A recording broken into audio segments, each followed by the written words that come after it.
বিসমিল্লাহির রহমানির রহিম। সুপ্রিয় শিক্ষার্থীরা, আশা করি তোমরা সবাই ভালো আছো, সুস্থ আছো এবং নিরাপদে আছো। আজকে আমরা যে বিষয়টা নিয়ে আলোচনা করব সেটা হচ্ছে নৌ বিমা। নৌ বিমার এর আগের ক্লাসটা তোমরা দেখছো? এর আগের ক্লাসে আমরা কি পড়ছিলাম? আমরা এর আগের ক্লাসে যা পড়ছিলাম এরপরে থেকে আমরা শুরু করব।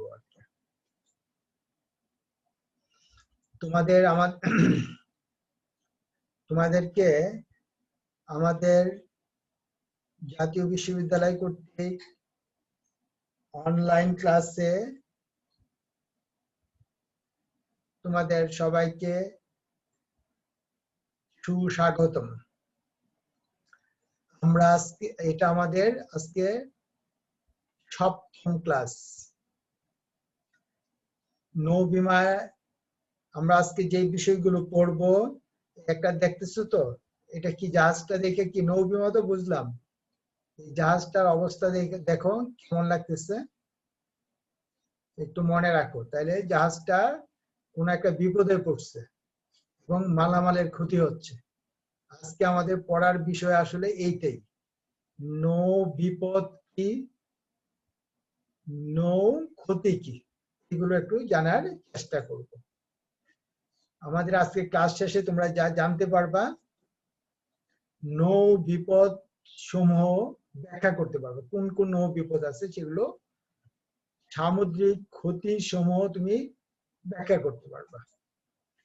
নৌ বিমার দাবি আদায়ের প্রক্রিয়া, এটা সামগ্রিক তো আমরা জানবো, আংশিক ক্ষতিটাও আমরা জানার চেষ্টা করব। তাহলে আজকে আমাদের এই যে যা আমরা দেখলাম ছবিতে, আমাদের আজকে পড়া এটাই আজকে আমাদের পড়ার চেষ্টা করব। নৌ ক্ষতি, নৌ বিপদ, নৌ ক্ষতি এবং নৌ বিপদ আমরা জানার চেষ্টা করব। নৌ বিপদ, নৌ বিপদ কাকে বলে? যেই বিপদের কারণে নৌ ক্ষতির উদ্ভব ঘটে। নৌ ক্ষতি যেই কারণে ঘটে সেই কারণগুলি হচ্ছে নৌ বিপদ। তাহলে মনে রাখতে হবে, নৌ বিপদের গুলো দুই ধরনের হতে পারে, প্রাকৃতিক আর একটা হতে পারে অপ্রাকৃতিক বা নৈতিক। যেগুলো মানুষের কারণে সৃষ্টি সেগুলিকে আমরা বলি নৈতিক বা অপ্রাকৃতিক, আর যেগুলো প্রাকৃতিক ভাবে ঘটে, যেগুলোর উপর মানুষের কোনো হাত থাকে না, এগুলিকে আমরা অপ্রাকৃতিক বলি। আমরা এখন প্রাকৃতিক বিপদগুলো প্রথম আলোচনা আমরা শুরু করি। প্রাকৃতিক বিপদ কাকে বলে? যেই বিপদগুলো প্রকৃতি থেকে আসে, অর্থাৎ যেই বিপদগুলোর উপর মানুষের কোনো হাত থাকে না, সেগুলিকে আমরা বলি প্রাকৃতিক বিপদ। আর যেই বিপদগুলোর উপর মানুষের হাত থাকে, এগুলিকে আমরা অপ্রাকৃতিক বলি। প্রাকৃতিক বিপদগুলো তোমরা অনেকেই জানো, আমরা এত ডিটেলস আলোচনা করব না। প্রথম হচ্ছে সামুদ্রিক ঝড়। সামুদ্রিক ঝড় কিন্তু আমাদের প্রায় শুনি যে আমাদের কিছু নৌযান উল্টে যায় সামুদ্রিক ঝড়ে, এবং আমাদের যখন সামুদ্রিক ঝড়গুলো আমাদের স্থলভাগে আসে তখন তো আর বিশাল লন্ডভন্ড ঘটে। সুতরাং সামুদ্রিক ঝড়ের কবলে পড়ে কখনো নৌযান ক্ষতিগ্রস্ত হতে পারে, পরিবাহিত পণ্য ক্ষতিগ্রস্ত পারে। এই সামুদ্রিক ঝড়,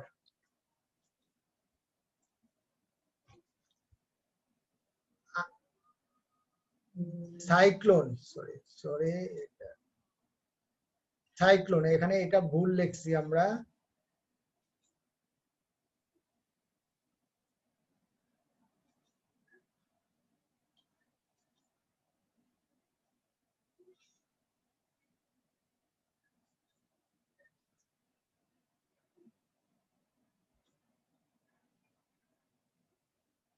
এটা ভুল, সাইক্লোন হবে। অর্থাৎ সাইক্লোনে এটাও এক ধরনের বড় রকমের ঝড়, এটাও সামুদ্রিক ঝড়। এই ঝড়ের কারণে আমাদের অনেক সময় নৌযান ক্ষতিগ্রস্ত হতে পারে।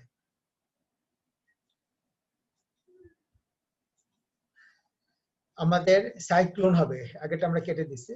বরফ, ভাসমান বরফ খণ্ডে ধাক্কা লাগা। অনেক সময় যে আমরা জানি যে হিমবাহ থেকে অনেক সময় বিশাল বরফ খণ্ড আসে, এই বরফ খণ্ডগুলোকে দূর থেকে আন্দাজ করতে পারে না ক্যাপ্টেন, অর্থাৎ যা বরফ খণ্ডের বিশাল অংশেই পানির নিচে থাকে, সামান্য অংশ উপরে থাকে। এই বরফ খণ্ডের সাথে ধাক্কা লেগে অনেক সময় ভয়ানক বিপর্যয় হয়। তোমরা তো টাইটানিক সিনেমাটা দেখছো, সুতরাং টাইটানিক জাহাজটা কিন্তু আইসবার্গের সাথেই ধাক্কা লেগেই এটার ধ্বংস হয়ে যায়।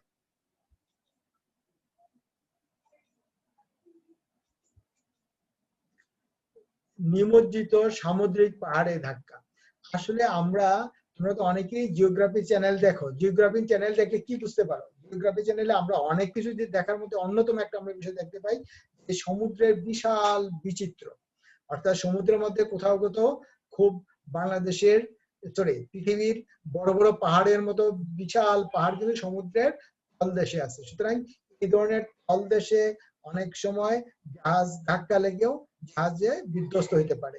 আমাদের দেশে ইংল্যান্ডের মধ্যে তোমরা শুনবা এই যে অভ্যন্তরীণ নৌপথে আমরা শুনি না ডুবুচরে ধাক্কা লেগে অনেক সময় নৌযান ক্ষতিগ্রস্ত হতে পারে। তাহলে আমরা এই যে বিপদগুলো দেখলাম, এই বিপদগুলো কি বিপদ?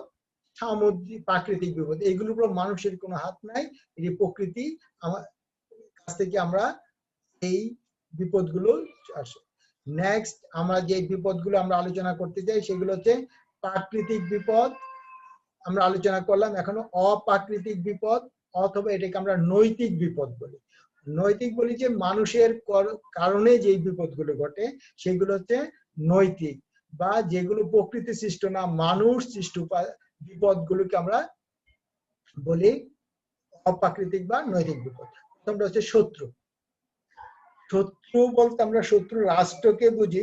অনেক সময় দেশের ভিতরেও বিদ্রোহী গ্রুপ থাকে, যেটা আমাদের বিশেষ করে আফ্রিকাতে দেখা যায়। সুতরাং শত্রু কর্তৃকও অনেক সময় বিপদ হতে পারে, অথবা প্রতিযোগী প্রতিষ্ঠান কর্তৃকও অনেক সময় পণ্য বা নৌযানের ক্ষতি করতে পারে। জলদস্যু, আমরা একটু আগেও বলছিলাম এর আগের ক্লাসটাতে, এটাতে তোমরা দেখবে জলদস্যু অর্থাৎ আমরা আগে পড়তাম না খোকা ঘুমালো পাড়া জুড়ালো বর্গি এলো দেশে। সুতরাং অনেক সময় এই আমাদের চট্টগ্রাম অঞ্চল, হাতিয়া, সন্দ্বীপ এই অংশগুলোতে অনেক সময় জলদস্যুরা হানা দিয়ে আমাদের অনেক মানুষকে মানুষ মালামাল লুট করে নিত, ইভেন মানুষকে লুট করে নিত তখন। এখনো কিন্তু এই জলদস্যু আছে। আমরা আমাদের অনেক মাঝে মাঝে তোমরা শুনবা সোমালিয়ারা অনেক নৌ আটক করে মুক্তিপণ দাবি করে। আমাদের দেশেরও দেখবা যে যারা মাছ ধরে ট্রলার, এই ট্রলারের লোকদেরকে মাঝিদেরকে অনেক সময় আটক করে মুক্তিপণ আদায় করে। ঠিক একইভাবে জাহাজগুলিকে অনেক সময় জলদস্যুরা আক্রান্ত হয়। এইভাবেও আমাদের ঝুঁকি আছে এবং আমাদের ক্ষতি হতে পারে। নেক্সট, চোর ডাকাত। চুরি ডাকাতি করে অনেক সময় আমাদের মালামাল লুণ্ঠন করে নিয়ে যায়, চুরি করে নিয়ে যায়। এই কারণে আমাদের কি হতে পারে? ক্ষতিগ্রস্ত হওয়ার সম্ভাবনা আছে। যুদ্ধাবস্থা, এই যুদ্ধের কারণেও অনেক সময় ক্ষতিগ্রস্ত হতে পারে। যদিও কিছুদিন আগে লেবাননে এটা ভয়ানক দুর্ঘটনা ঘটলো এবং এখানে বন্দরে থাকা নৌযানগুলো অনেক ক্ষতিগ্রস্ত হচ্ছে। এবং আমরা জানি আমাদের নৌবাহিনীর একটা জাহাজের যারা শান্তি রক্ষার দায়িত্বে যারা ছিলেন আমাদের নৌবাহিনী, তারাও অনেকে আহত হয়েছেন। সুতরাং এই যে যুদ্ধাবস্থা, ওইখানে সরকারের সাথে বিদ্রোহী গ্রুপের একটা আছে, এই কোন কারণ হয়েছে সেটা আমরা এখনো জানি না। এছাড়াও অনেক সময় এই যুদ্ধ লাগলে যুদ্ধের গোলা অনেক সময় জাহাজে এসেও পড়তে পারে। এইভাবে অনেক সময় জাহাজ ক্ষতিগ্রস্ত হয়, পণ্য ক্ষতিগ্রস্ত হতে পারে।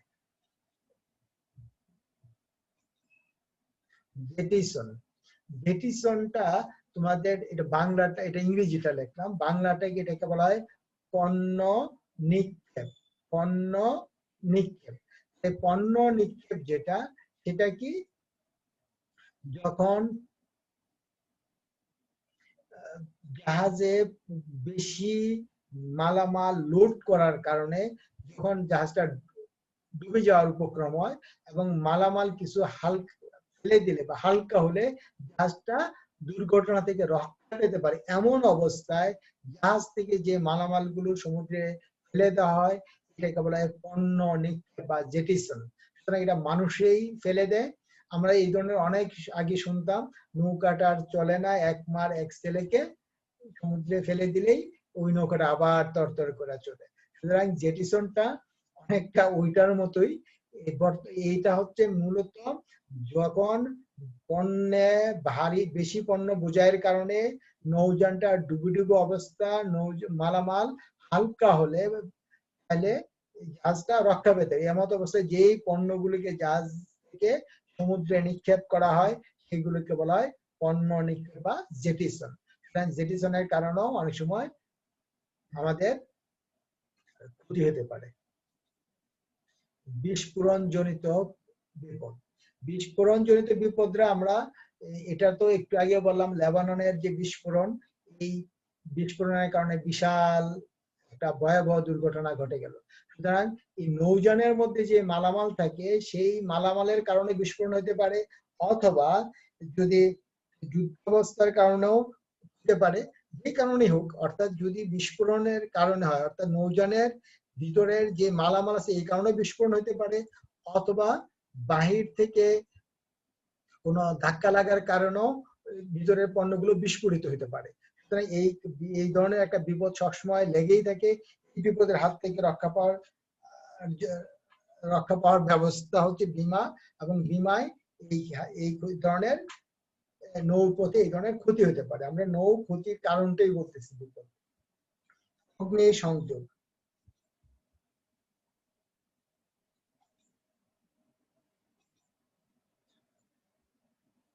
অনেক সময় জাহাজের নাবিক বা লোকবলের অদক্ষতার কারণে কি হতে পারে, জাহাজে আগুন লেগে যেতে পারে। প্রায় দেখবা যে আমাদের বন্দরও মাঝে মাঝে শোনা যায় আগুন লেগে যাচ্ছে, অথবা যান্ত্রিক ত্রুটির কারণ হইতে পারে, অথবা বৈদ্যুতিক শর্ট সার্কিট হইতে পারে। সুতরাং এই ধরনের অগ্নি সংযোগের কারণেও আমাদের নৌ ক্ষতি হওয়ার সম্ভাবনা রয়েছে। অগ্নিজনিত কারণে নৌ ক্ষতি হওয়ার সম্ভাবনা। নেক্সট,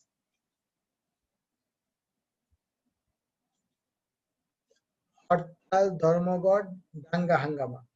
এই হরতাল, ধর্মঘট, বিশৃঙ্খলার কারণেও অনেক সময় নৌ ক্ষতি হওয়ার সম্ভাবনা আছে। এগুলো আর ব্যাখ্যা করার দরকার নেই, তোমরা আমাদের চেয়ে আরো ভালো জানো। প্রতারণা, প্রতারণাটা কে করবে? এটা করবে কি মানুষ। কোন মানুষগুলো করবে?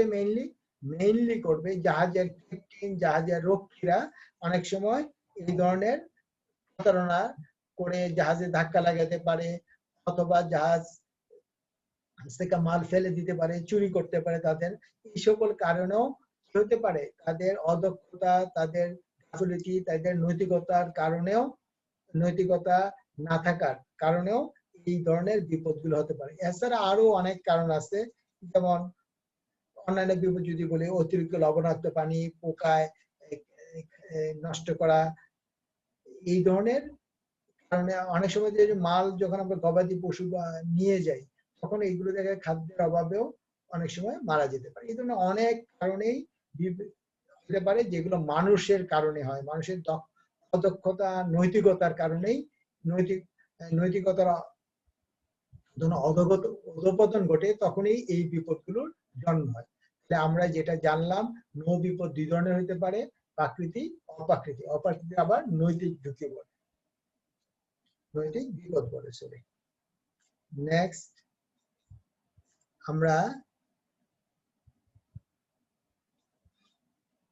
এখন যেটা পড়বো, নৌ ক্ষতি। নৌ ক্ষতি নিয়ে কিন্তু একটু কথা আছে। নৌ ক্ষতিটা কি? নৌ ক্ষতি হচ্ছে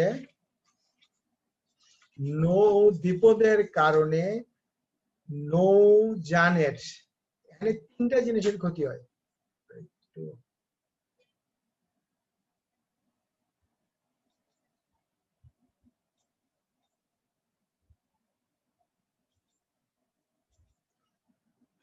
আমরা নৌ আবার বলি, নৌ ক্ষতি যেই কারণে হয় সেই কারণটা হচ্ছে নৌ বিপদ। আমরা নৌ ক্ষতির উল্টাই বললে হয়ে যায়। নৌ বিপদের কারণে নৌযান, তিনটা জিনিসের ক্ষতি। আমরা বিমা তিনটার কথা বলছিলাম, একটা হচ্ছে নৌযান, পরিবাহিত পণ্য এবং মাসুল। তিনটা জিনিসের যে ক্ষতি হয় সেটার নামটা হচ্ছে নৌ ক্ষতি। তাহলে আমরা বললাম নৌ ক্ষতি হচ্ছে নৌ বিপদের কারণে নৌ ক্ষতির সৃষ্টি হয়। নৌ ক্ষতিগুলো কি কি? পরিবাহিত পণ্য, নৌযান এবং মাসুল, তিনটা জিনিসের ক্ষতি হয়। আমরা নৌ ক্ষতিগুলোকে প্রধানত দুইটা ভাগে ভাগ করি, একটা হচ্ছে সামুদ্রিক ক্ষতি, আর হচ্ছে আংশিক ক্ষতি। সামগ্রিক ক্ষতি মানে এটা কি? গেল তো গেল, পুরোটা গেল, অর্থাৎ সম্পূর্ণটাই যখন ক্ষতিগ্রস্ত হয় তখন এটাকে আমরা বলি নৌ ক্ষতি। সম্পূর্ণটা মানে কি? জাহাজটা ডুবে গেল, জাহাজও গেল, পণ্যও গেল এবং ভাড়াও গেল। আর আংশিক ক্ষতি হচ্ছে জাহাজের এই যে বিমার কোনো একটা অংশের, বিমার অংশ তিনটা বলতে পারি প্রধানত তিনটা। একটা হচ্ছে নৌযান, অর্থাৎ নৌযানের কোনো ক্ষতি হতে পারে, অথবা পণ্যের ক্ষতি হতে পারে, অথবা ভাড়া ক্ষতি হতে পারে। এখন কথা হচ্ছে এই হয়তোবা একবারেই আবার অংশ বিশেষ, নৌযান পুরোটা ক্ষতি হলে তো পুরো সব পণ্য মাসুল সবটাই যাবে, অর্থাৎ এটা না। অর্থাৎ জাহাজেরও অংশ বিশেষ ক্ষতি, পণ্যের অংশ বিশেষ ক্ষতি, ভাড়ার অংশ বিশেষের ক্ষতি, এটাও আমরা বলতে পারি আংশিক ক্ষতি। আংশিক ক্ষতি বলতে বুঝি কোন নৌযান কোন অথবা নৌ পরিবাহিত পণ্য বা ভাড়ার যখন অংশ বিশেষ ক্ষতি হয় তখন এটাকে বলে আংশিক ক্ষতি। অর্থাৎ সম্পূর্ণ ক্ষতি না হয়ে যদি নৌ বিমার বিষয়বস্তুর, এক কথায় যদি বলি, আমরা তিনটা ভাগ করছি এই জন্য তোমাদের যদি মনে থাকে, অর্থাৎ বিমার বিষয়বস্তু যদি সম্পূর্ণভাবে ক্ষতিগ্রস্ত হয়, সম্পূর্ণ বিমা, আমি আবার কিন্তু একবারে কনক্রিট কথায় বলে যাচ্ছি, বিমার বিষয়বস্তু যদি সম্পূর্ণভাবে ক্ষতিগ্রস্ত হয় তাহলে সামগ্রিক ক্ষতি। বিমার বিষয়বস্তু যদি আংশিক ক্ষতি হয় তাহলে এটার নাম হচ্ছে আংশিক ক্ষতি। ক্লিয়ার? এবার আসলে সামগ্রিক ক্ষতির মধ্যে আবার দুটো আছে, প্রকৃত সামগ্রিক ক্ষতি। প্রকৃত সামগ্রিক ক্ষতি হচ্ছে যে ক্ষতি ক্ষতিগ্রস্ত বিমার বিষয়বস্তুকে যদি আর খুঁজে না পাওয়া যায়, এটা কি কোথায় যে গেল। অনেক সময় দেখবে যে আমাদের মাঝে মাঝে এই ধরনের দুর্ঘটনা ঘটে, জাহাজ ডুবে যায়, জাহাজটাকে কয়েকদিন ধরে খোঁজাখুঁজি করে কিন্তু কোনো জাহাজের কোনো হদিস পায় না, পরিত্যক্ত ঘোষণা করে।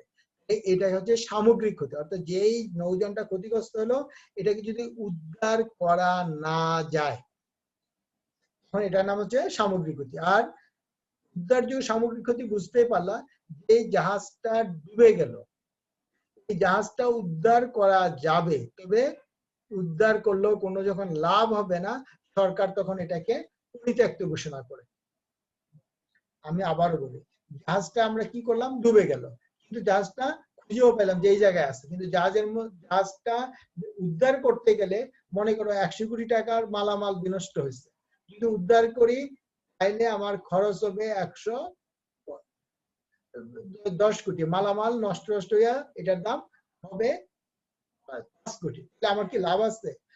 উদ্ধার করা যাবে, কিন্তু উদ্ধার করলে হবে না, আমার আরো বেশি লস হবে, উদ্ধার করতে আমার বেশি লস হয়ে যাবে, এটা উদ্ধার করা কোনো লাভ নাই। অর্থাৎ 100 কোটির জাহাজটা মালামাল ডুবে গেল, এটা উদ্ধার করতে খরচ হবে মনে করো 50 কোটি, কিন্তু উদ্ধার করে যে মালামাল পাবো সেটার দাম হবে 10 কোটি। আমি জাহাজটা উদ্ধার করলাম 50 কোটি টাকা দিয়া, মালামাল বিক্রি করব 10 কোটি, তাহলে উদ্ধার করে লাভ আছে? লাভ নাই। তখন এটাকে আমরা পরিত্যক্ত ঘোষণা করি, উদ্ধারযোগ্য সামগ্রিক ক্ষতি। অর্থাৎ যেই পণ্যটা, যেই ক্ষেত্রে বিমার বিষয়বস্তু সম্পূর্ণভাবে ক্ষতিগ্রস্ত হয়েছে এবং তা উদ্ধার করা সম্ভব, তবে অর্থনৈতিকভাবে এটা ভায়াবল না, তখন এটা আমরা পরিত্যক্ত বিষয়, সেটা নাম হচ্ছে উদ্ধারযোগ্য সামগ্রিক ক্ষতি। এবার আসো আংশিক ক্ষতি। আমরা বলছিলাম বিমার বিষয়বস্তু যদি অংশ বিশেষ ক্ষতি হয় তখন এটার নাম হচ্ছে আংশিক ক্ষতি। এই অংশ বিশেষের মধ্যে আমরা বলছিলাম তিনটা, মনে আছে তো? ভাড়া, মাসুল আরেকটা কি নৌযান।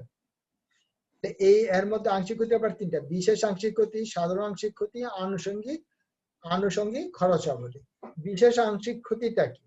বিশেষ আংশিক ক্ষতি হচ্ছে বীমার বিষয়বস্তুর বিশেষ কোনো একটা অংশের যখন ক্ষতি হয়, যেমন নৌযানের ক্ষতি, এটাকে আবার তিন ভাগে ভাগ করতে পারি। এই যে একটু আগে যেটা বলছিলাম, বিশেষ আংশিক ক্ষতিটা হচ্ছে নৌযানের ক্ষতি হলো, অথবা পণ্যের ক্ষতি হলো, অতিবাহিত পণ্যের, অথবা ভাড়ার ক্ষতি হলো।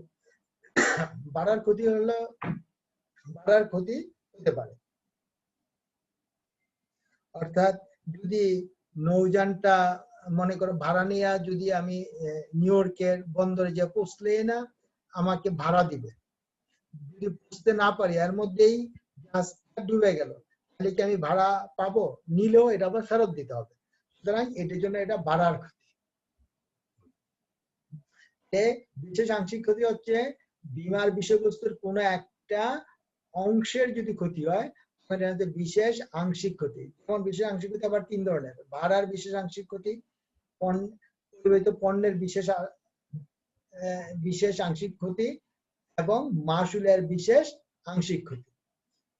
পণ্য ক্ষতিগুলো, পণ্য যদি আংশিক ক্ষতি হয় তাহলে পণ্যের বিশেষ আংশিক ক্ষতি, জাহাজের যদি অংশ বিশেষে ক্ষতিগ্রস্ত হয় জাহাজের বিশেষ আংশিক ক্ষতি, এবং ভাড়া যদি আমার আবার ফেরত দেয়া লাগে বা আমার ভাড়া না পাই তখন এটা হচ্ছে ভাড়ার বিশেষ আংশিক ক্ষতি। নেক্সট আমরা চলে যাই সাধারণ আংশিক ক্ষতি। সাধারণ নাম দিয়ে তো বুঝতে পারলাম। অর্থাৎ সাধারণ আংশিক ক্ষতিতে বীমাকৃত বিষয়বস্তু একাধিক হলে বিষয়বস্তুর প্রতিটির মূল্য পৃথকভাবে নির্ণয় করা গেলে তার ক্ষতিকে বলা হয় সাধারণ আংশিক ক্ষতি। এটা ক্লিয়ার? যেমন সমুদ্রে পণ্য ফেলে দিলে বা বিকল্প জাহাজকে এনে আনা, এগুলো হচ্ছে বিশেষ সাধারণ আংশিক ক্ষতি। এবং সাধারণ আংশিক ক্ষতিটা মনে রাখবা, সাধারণ তো বুঝলা, অর্থাৎ সকল পক্ষই এটা বহন করে। সাধারণ আংশিক ক্ষতিটা কে, এই জন্য সাধারণ বলা হচ্ছে এটা সবাই বহন করে। সাধারণ আংশিক ক্ষতির আবার কতগুলো উপভাগ আছে, এগুলো একটু জানা দরকার। এক শিকার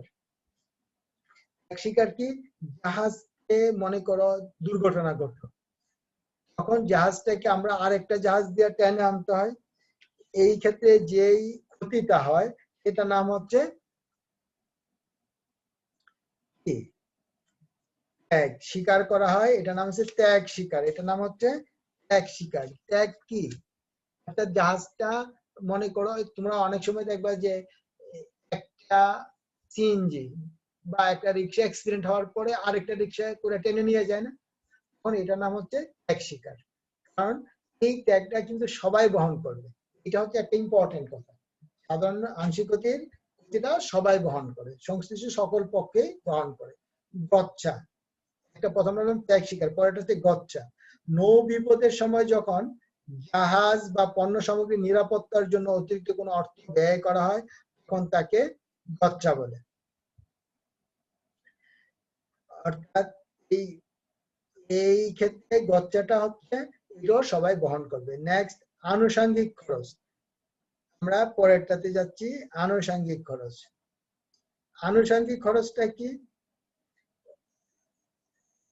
একটা হচ্ছে এছাড়া আরো অনেক কিছু খরচ হয়ে থাকে, যে ধরনের খরচ না করলে কিন্তু বীমাকৃত পণ্য বা জাহাজের যথাযথ রক্ষণাবেক্ষণ করা সম্ভবপর হয় না, এবং এই খরচগুলো করাই লাগে, সেটা নাম হচ্ছে আনুষঙ্গিক খরচ।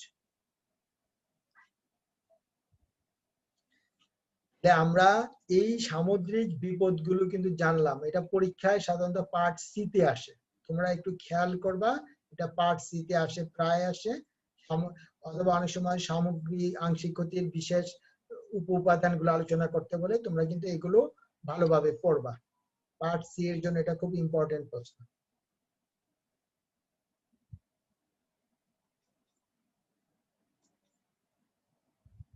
আমরা এখন কি করব? নৌ বীমার দাবি আদায়ের প্রক্রিয়া।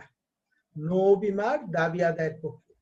আচ্ছা, এই যে দাবি আদায়ের প্রক্রিয়া আমরা এতক্ষণ যেটা জানলাম, নৌ বীমা, বিপদ এবং ক্ষতি।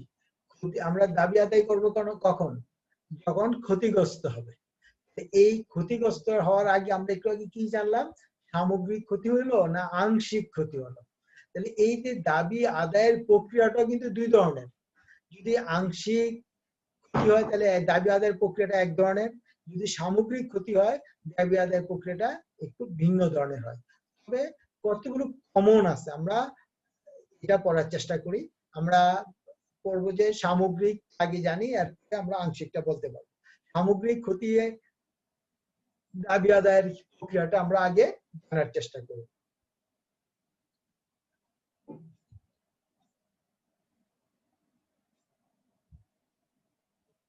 আমরা এখন পড়তেছি কি সামগ্রিক ক্ষতির দাবি আদায়ের প্রক্রিয়া। একটা জিনিস মনে রাখবা, এই দাবি আদায়ের প্রক্রিয়াটা কিন্তু একটা চার্টের মাধ্যমে, ফ্লো চার্ট, প্রবাহ চিত্রের মাধ্যমে দেখাতে হবে। আমাদের এখানে একটু জটিলতার কারণে আমরা এটা করতে পারি নাই। সামগ্রিক দাবি আদায়ের প্রক্রিয়াগুলো আমরা একটু আলোচনা করি, তোমাদের কিন্তু এটা ফ্লো চার্টের মাধ্যমে দেখাবা। মেইন উপাদানগুলো দেখাও, ছোট উপ উপাদানগুলো ফ্লো চার্টে আনলে আবার ঝামেলা হয়ে যায়। আর এখানে খুব বেশি ধাপ নাই, অল্প কিছু ধাপ। প্রথম হচ্ছে বিজ্ঞপ্তি প্রদান, প্রথম ধাপটা। বিজ্ঞপ্তিটা কি দিব? যে আমার নৌযান ক্ষতিগ্রস্ত হয়েছে। এটা কাকে দিব? বিজ্ঞপ্তি মানে কি? অবহিতকরণ। বিজ্ঞপ্তি বলে তোমাদের মনে হচ্ছে না তোমাদের ছুটির বিজ্ঞপ্তি দেওয়া হলো, যেমন করে করোনাকালীন সময় তোমাদের ক্লাস অনলাইনে হবে। তোমরা কিন্তু এইগুলো একটু সতর্ক থাকবা, ক্লাসগুলো ভালোভাবে করো। বিজ্ঞপ্তি বলতে অবহিতকরণ। কাকে অবহিত করব আমরা? বীমাকারী কর্তৃপক্ষকে অবহিত। কোন বিষয়ে অবহিত করব? আমার নৌযানটা যে ক্ষতিগ্রস্ত হলো এবং এটা সম্পূর্ণভাবে আমরা করতেছি কি সামগ্রিক ক্ষতি। নৌযানটা পুরোপুরি ক্ষতিগ্রস্ত হয়েছে, কোথায় ক্ষতি হয়েছে, প্রশান্ত মহাসাগরের কোন জায়গায়, কিভাবে, এই কথাগুলো বলে বিস্তারিত বিবরণ দিয়ে বীমাকারী কর্তৃপক্ষকে অবহিত করা। এটি হচ্ছে প্রথম কাজ এবং একটা নির্দিষ্ট সময়ের মধ্যে এটা করতে হবে। তুমি যদি এই যে আমাদের আঞ্চলিক এই একটা প্রবাদ আছে, মরছে আগুনে কান্ত হয়েছে ফাগুন। যখন যেটা করার দরকার তখনই করতে হবে, সময় মতো। তুমি যদি দেরি করো তাহলে কিন্তু নৌ দাবি বীমা দাবি পাওয়ার সুযোগ মিস হবে। নেক্সট, এই দুটোই কি তোমরা ফ্লো চার্টে দেখাবে, আর কিছু না। এই জন্য আমরা ফ্লো চার্টটা দেখাই নাই আর কি। তোমরা একটা চিত্র দিয়া দেখালে সুবিধা। সামান্য দলিলাদি উপস্থাপন, এটাই হচ্ছে ইম্পর্টেন্ট। তুমি যদি জানাবা, বিজ্ঞপ্তি জানানোর সাথে সাথে কিন্তু কিছু কাগজপত্র তোমাকে দিতে হবে। এই যে কি কি কাগজপত্র দিবা সেইগুলো বলতেছি। অর্থাৎ বিজ্ঞপ্তির সাথে যে যে কাগজগুলো দেয়া লাগবে সেইগুলো ছাড়া কিন্তু বীমা দাবি পাওয়া যাবে না। প্রথমটা হচ্ছে বীমাপত্র। বীমাপত্রে আমরা জমা দিব। বীমাপত্রটা কি জিনিস? বীমাকারী কর্তৃপক্ষের সাথে বীমা গ্রহীতা যে চুক্তি করছে, যে কত টাকার কোন সম্পদের কত টাকার বীমা করা হয়েছে তা উল্লেখ থাকে এবং এই উল্লেখ, যে বীমাপত্রে এই বিষয়গুলো উল্লেখ আছে এবং এই বীমাপত্রটাই কাকে দিব? বীমাকারীর কাছে পাঠাবো, যে আপনার সাথে আমার চুক্তি হয়েছে, আমার পণ্য নষ্ট হয়ে গেছে অথবা আমার জাহাজ নষ্ট হয়েছে, আমাকে ক্ষতিপূরণ দেওয়া হোক। বীমাপত্রটা প্রথম সংযোজন করতে হবে। জরিপকারীর প্রতিবেদন। জরিপকারীর প্রতিবেদনটা কি? অর্থাৎ এই যে আমার জাহাজটা ডুবে গেল, জাহাজটা ডুবার কারণে এই যে কি ক্ষতি হলো এবং কোথায় জাহাজটা ডুবলো এবং কেন উদ্ধার করা গেল না, উদ্ধারযোগ্য হয় কেন উদ্ধার করা গেল না, এই বিষয়ে কিছু জরিপকারী আছে। এই সার্ভেয়ারদের রিপোর্টটা ইম্পর্টেন্ট।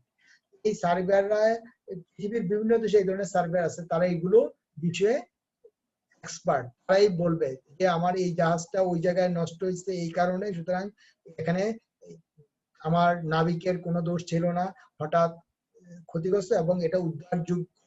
উদ্ধারযোগ্য যদি হয় উদ্ধারযোগ্য, আর উদ্ধারযোগ্য না হলে এটা কোনো হাদিস হদিস পাওয়া যায় নাই, উদ্ধারযোগ্য হলে বলবে যে এটা এত বেশি গভীরে আছে, এটার মধ্যে অনেক ময়লা টয়লা পড়ে, এটা উদ্ধার করা কঠিন। এই কথাগুলো জরিপকারী বলবে, অর্থাৎ সার্ভেয়ার কিন্তু এই কাজটা খুব ইম্পর্টেন্ট একটা রিপোর্ট। এই জন্য সার্ভেয়ারকে কিন্তু নির্দিষ্ট পরিমাণ টাকা দিতে হবে, এটা মনে রাখতে হবে। আমরা পরে অঙ্ক করার সময় এটা টের পাবা। চালানি রসিদ, চালানি রসিদ আর চালান কিন্তু এক না। চালানি রসিদের ইংরেজিটা একটু মনে রাখবো, এটার নামটা কি? বিল অফ লোডিং। লোডিং হলে আমরা বুঝি, বিল অফ লোডিং মানে জাহাজে যে আমরা মালটা লোড করলাম, লোড করার ফলে কত কেজি মাল লোড করলাম এবং এটার দাম কত, এই বিষয়ে বিস্তারিত একটা বিবরণ লেখা থাকে, এটার নাম হচ্ছে চালান। আর চালানি রসিদরা হচ্ছে যেই জাহাজের, তারা বললো যে চালানি রসিদে যেই যেই কথাগুলো আছে, এই যে বললাম কত কেজি মাল, কোন ধরনের বক্স, মানে এইসব পণ্যের বিবরণ টিবরণ বিস্তারিত উল্লেখ করে এখানে লেখা থাকে, এটাকে বলা হয় চালান। আর এই চালানি রসিদটা হচ্ছে ওটা, জাহাজের ক্যাপ্টেন যদি বলে যে আমি এই যে মালগুলো আছে 5,000 টন গার্মেন্টস, এটার মধ্যে ওজনে 5,000 টন, পিস হইছে এটা মনে করো 20,000 পিস শার্ট, এইভাবে কথাগুলো যদি বিস্তারিত সংখ্যা এইসব বিস্তারিত উল্লেখ থাকে, তখন যে এই মালগুলো আমার জাহাজে আমি চট্টগ্রাম বন্দর থেকে মনে করো লন্ডন বন্দরে নেয়ার জন্য রাখলাম, এই কথাটা যে কাগজে লেখা থাকে সেটা হচ্ছে চালানি রসিদ, বিল অফ লোডিং, জাহাজের ক্যাপ্টেন বলবে। একটা কিন্তু চালান আমি বলে ফেলছি, চালানটা কোনটা? চালানটা কোনটা? এই যে পণ্যের বিস্তারিত বিবরণ, মূল্য, এইসব বিষয় যেখানে উল্লেখ থাকে সেটার নাম হচ্ছে চালান। প্রতিবাদ পত্র, প্রতিবাদ পত্রটা কি? প্রতিবাদ কে প্রতিবাদ করবে? জাহাজের ক্যাপ্টেন প্রতিবাদ করবে, জাহাজের ক্যাপ্টেন প্রতিবাদ করবে। কি প্রতিবাদ করবে? সে বলবে যে আমি এই জাহাজটা যে ডুবলো এতে আমাদের কোনো অদক্ষতা বা হাত ছিল না, আমরা প্রাণান্তকর চেষ্টা করছিলাম জাহাজটাকে রক্ষা করতে, কিন্তু শেষ পর্যন্ত শেষ রক্ষা হলো না। যারা এই কথাটা বলবে তারা কারা? জাহাজের ক্যাপ্টেন বলবে, অথবা বলবে যে জলদস্যু কর্তৃক আক্রান্ত হয়েছে, আমাদের রক্ষী বাহিনী প্রচুর চেষ্টা করছে, মরণপণ চেষ্টা করছে, আমাদের 2জন মারা গেছে, 3জন উইন্ডেড হয়েছে, এই কথাগুলো বলে। অর্থাৎ সে নির্দোষ। কে নির্দোষ? জাহাজ কর্তৃপক্ষ। জাহাজ কর্তৃপক্ষ নির্দোষ, এই কথাটা জাহাজের কি বলবে? কর্তৃপক্ষ কিছু বলবে না, এটা বলবে জাহাজের নাবিক। এই পত্রটা সে জানিয়ে দিবে এবং এই পত্রটা আমার বীমাকারীকে জানাতে হবে। স্থলাভিষিক্তকরণ পত্র, এটা আমরা আরো আগেও বলছিলাম, এটা একটা গুরুত্বপূর্ণ দলিল। এটা হচ্ছে যে আমরা যে বলছি কি যে বীমাকারী কর্তৃপক্ষ কি পাবে? বীমাকারী কর্তৃপক্ষ পাবে ক্ষতিগ্রস্ত বীমার বিষয়বস্তু, আর বীমা গ্রহীতা কি পাবে? বীমা গ্রহীতা পাবে বীমা দাবি। সুতরাং এই পত্রের মাধ্যমে বলবে যে আমি এই যেই পণ্য সমুদ্রের মধ্যে পয়রা নষ্ট হয়েছে, এই পণ্যের মালিক আপনি, আর আমার এটার উপর আমার কোনো অধিকার নাই, আমার বীমা দাবিটা আমাকে দিয়ে দেন। এই স্থলাভিষিক্তকরণ পত্রটা দিতে হবে যে আমার এই পণ্যটা কি আমি এই ক্ষতিগ্রস্ত পণ্যটা আপনি নিয়ে নেবেন, এটার মালিক আপনি, কিন্তু আমাকে দিতে হবে এর স্থলে কি? বীমা দাবিটা। ক্ষতিগ্রস্ত বীমার বিষয়বস্তুর মালিক হবেন বীমাকারী কর্তৃপক্ষ। নেক্সট, বর্জন বিজ্ঞপ্তি। বর্জন বিজ্ঞপ্তিটা অনেকটা স্থলাভিষিক্ত পত্রের মতোই। এখানে কি বলবে যে আমি আমার এই যে দুটা কিন্তু কথাটা এক, কিন্তু কথাটা একটু, স্থলাভিষিক্ত পত্র একটা দিতে হবে, আরেকটা হচ্ছে এই পণ্যের উপর যে ক্ষতিগ্রস্ত যে বীমার বিষয়বস্তু, এটার উপর আমার আর মালিকানা নাই। কথাটা বলতে হবে ক্ষতিগ্রস্ত পণ্যের উপর আমার আর কোনো মালিকানা নাই, এই পণ্যের মালিক আপনি, আপনি দ্যাট মিনস বীমাকারী কর্তৃপক্ষ। এই কথাটা অর্থাৎ আমি আমার সত্য ত্যাগ করলাম, বর্জন করলাম, মানে ওই ক্ষতিগ্রস্ত বীমা বিষয়বস্তুর উপর আমার সত্য ত্যাগ করলাম। আর স্থলাভিষিক্তর কথাটা কিন্তু আমি ত্যাগ করছি, কিন্তু এমনি এমনি না। ত্যাগ করলাম কিসের বিনিময়ে? বীমা দাবির বিনিময়ে বা ক্ষতিপূরণের বিনিময়ে আমি এটা ত্যাগ করলাম। আর বর্জনটা হচ্ছে পণ্যের মালিকানাটা এখন আর আমার না, আমি মালিকানা ছেড়ে দিলাম। সুতরাং এই উপরোক্ত এই যে আলোচনাটা আমরা এতক্ষণ করলাম, উপযুক্ত আলোচনাগুলো যদি এই প্রামাণ্য দলিলগুলো যদি বীমাকারী কর্তৃপক্ষের মধ্যে যথাযথ মনে হয়, তাহলে বীমাকারী বীমা দাবি পরিশোধ করবে। এটা প্রক্রিয়া বললেও আসলে কাজ একবারেই আমরা বিজ্ঞপ্তি দিই, বিজ্ঞপ্তি জানানোর সাথে সাথে এই কাগজগুলো দিয়ে দিই, তাইলেই বীমা দাবি আমরা পেয়ে যাব। ঠিক আছে? তাহলে আমরা সামগ্রিক ক্ষতিটা কিন্তু আগে জেনে নিই, আমরা পরে আংশিক ক্ষতিটা একটু আলোচনা করবো, এটা বেশি সময় না। আমরা বললাম যে নৌ বীমা দাবি আদায়ের জন্য আমাকে একটা বীমাকারী কর্তৃপক্ষকে আমরা অবহিত করব।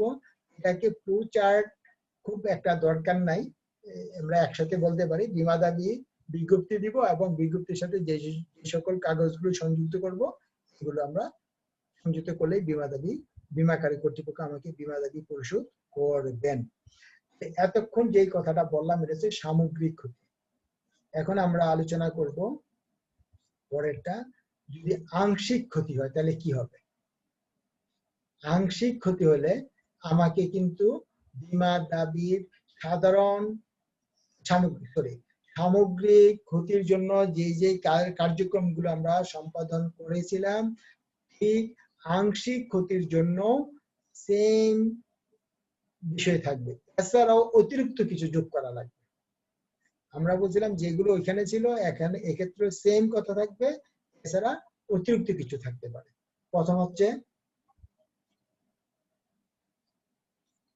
জরিপকারীর প্রতিবেদন। জরিপকারীর প্রতিবেদন ওইখানে আমরা বলছিলাম, এখন আর এখানে ডিটেলস একটা বলি না। সার্ভেয়ার কর্তৃক আমার আংশিক ক্ষতি কি পরিমাণ হলো সেটা কিন্তু সে বলবে, এবং এই জন্য জরিপকারীকে সার্ভেয়ারকে নির্দিষ্ট পরিমাণে টাকা দিতে হয়। বিক্রয় বিল, এই যে ক্ষতিগ্রস্ত, আমরা যখন অঙ্ক করব, আমরা নেক্সট ক্লাসেই অঙ্কটা করব, তাহলে বুঝতে পারবা আমার এই যে আংশিক ক্ষতি হচ্ছে, মনে করো আমার পণ্যের আংশিক ক্ষতি হলো, পণ্যের আংশিক ক্ষতি হলে আমি কি করব? পণ্যের আংশিক ক্ষতি হলে আমি যে কাজটা করব সেটা হচ্ছে যে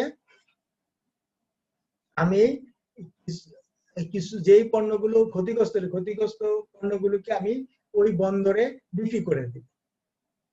তাহলে বিক্রি করে দিলে আমি কিছু টাকা পাবো, এই টাকাটা যে আমি পেলাম, অথবা টাকা না পেলে বিনিময় বিল পাইলাম, এই বিনিময় বিলটা আমি দাখিল করতে হবে। ওই যে একটু আগেই এখনো বলবো যে স্থলাভিষিক্তকরণের নীতির ফলে এই টাকার মালিক কিন্তু আমি না, আর টাকাটা যদি আমি নেই তাহলে এই পরিমাণ টাকা আমাকে বীমাকারী কর্তৃপক্ষ কম দেবে।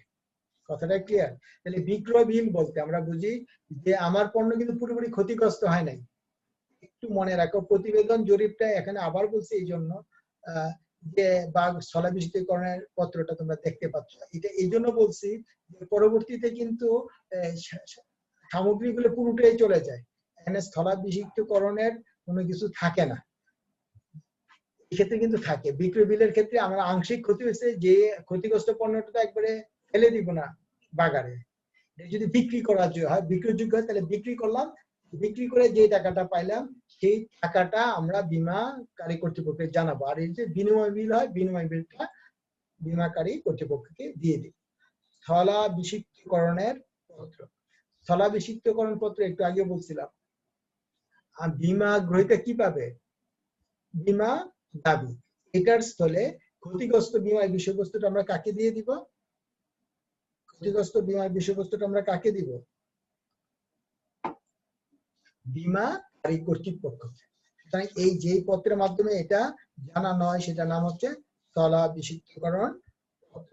নেক্সট আমরা একটু জানার চেষ্টা করি, এটার নাম হচ্ছে নিরাপত্তা সংক্রান্ত ব্যয়। নিরাপত্তা সংক্রান্ত ব্যয় হচ্ছে বীমা দাবিটি সফল প্রমাণিত হলে দায় গ্রাহকগণ কর্তৃক আংশিক ক্ষতি ছাড়াও নিরাপত্তা ব্যয় প্রদান করে। অর্থাৎ এই যে এই নিরাপত্তা সংক্রান্ত ব্যয় কিন্তু অর্থাৎ যে বীমা দাবি পরিশোধ করবে বীমাকারী বাধ্য থাকে না, সেরূপ বীমা দাবির ক্ষেত্রে বীমাকারী এরূপ খরচও প্রদান করে না। নিরাপত্তা ব্যয়টা আমার কত সেটাও কিন্তু জানাতে হবে। নিরাপত্তা ব্যয়টা সংক্রান্ত ব্যয়টা যদি আমরা জানাই তাহলে আমার দাবি আদায়টা যথাযথ হবে। তাহলে আমরা নিরাপত্তা সংক্রান্ত ব্যয় যে কত টাকা খরচ হলো সেটা আমরা উল্লেখ করব এবং স্থলাভিষিক্তকরণের পত্রটা আমরা দিব, বিক্রয় বিল দিব, জরিপকারীর প্রতিবেদন দিব। আর প্রথমেই তো আমরা যে আগেরটা যেটা পড়ছিলাম এটা মনে আছে তো, প্রথমে আমরা অবহিত করব, এটাকে আমরা বলছি বিজ্ঞপ্তি প্রদান। বিজ্ঞপ্তি প্রদান দিব এবং ওই ক্ষেত্রে যে যে দলিলগুলো আমরা আলোচনা করছিলাম সবগুলো দলিল কিন্তু এখনো চলে আসবে। এই বীমাপত্র, জরিপ, বীমাপত্র কিন্তু ওইখানে আমরা বলি নাই, এই ক্ষেত্রে বীমাপত্র হবে, জরিপকারী প্রতিবেদন আমরা ওইখানেও বলছি, এখানেও বললাম, চালানি রসিদ, চালান, প্রতিবাদপত্র, এইগুলো তো থাকবে, প্লাস ওইগুলো আবার সংযুক্ত করতে হবে, তাহলে আমরা বীমা দাবি পেয়ে যাব। তাহলে আমাদের আজকে আমাদের ক্লাসের এখানে আমাদের শেষ। আমরা আগামী ক্লাসে কি করব, অঙ্ক করব। তোমরা সবাই ক্যালকুলেটর নিয়ে আসবা কিন্তু আগামী ক্লাসে। আর তোমরা সবাই ভালো থাকো, সুস্থ থাকো, সবাইকে ধন্যবাদ। আসসালামু আলাইকুম।